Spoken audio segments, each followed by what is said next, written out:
Question आता है which is easier to pull और push of a lawn roller. एक लॉन रोलर होता है ना, जो पिच को भी हम ठीक करते हैं, उसको पुल करना या पुश करने में कौन सा आसान होता है?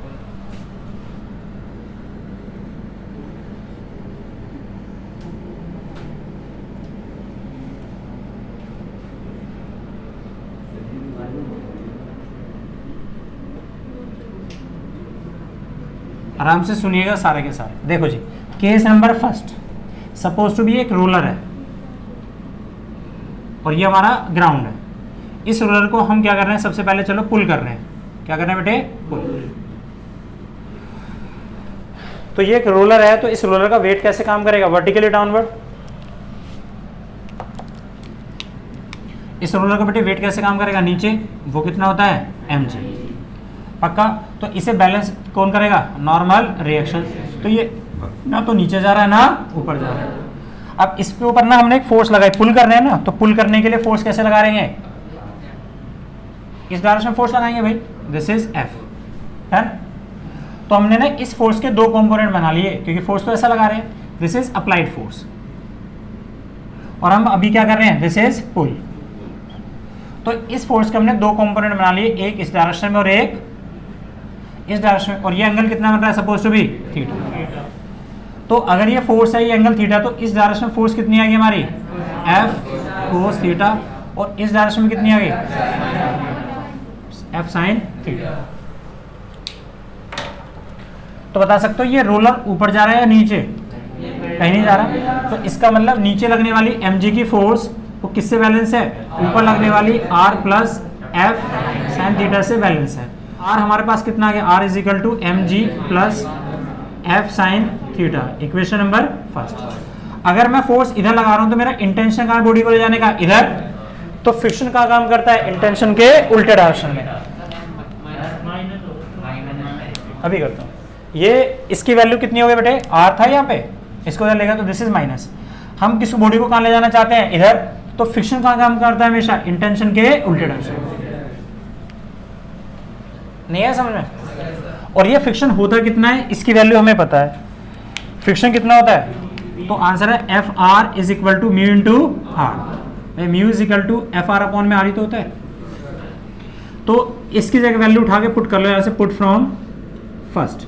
तो एफ आर जो फ्रिक्शन मिल रहा है, फ्रिक्शन किस में मिल रहा है? पुल करने में। तो फ्रिक्शन लिख दो पुल। कितना मिलेगा? Mu into R. आर की वैल्यू कितनी है? M G minus F sine theta. This is the equation number second. ये बात समझ में आती है सबको? अब दूसरा केस आ जाओ, आ जाएगा। दूसरा आता है बेटे, दिस इज पुश। ये एक रोलर है, सेम वही। अब इसे क्या कर रहे हैं बेटे? हम पुश कर रहे हैं।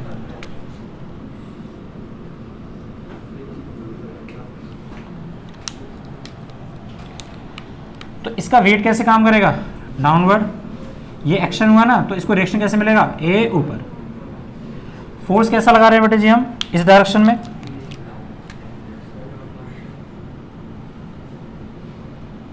ये तो लगा रहे हैं फोर्स, दिस इज फोर्स।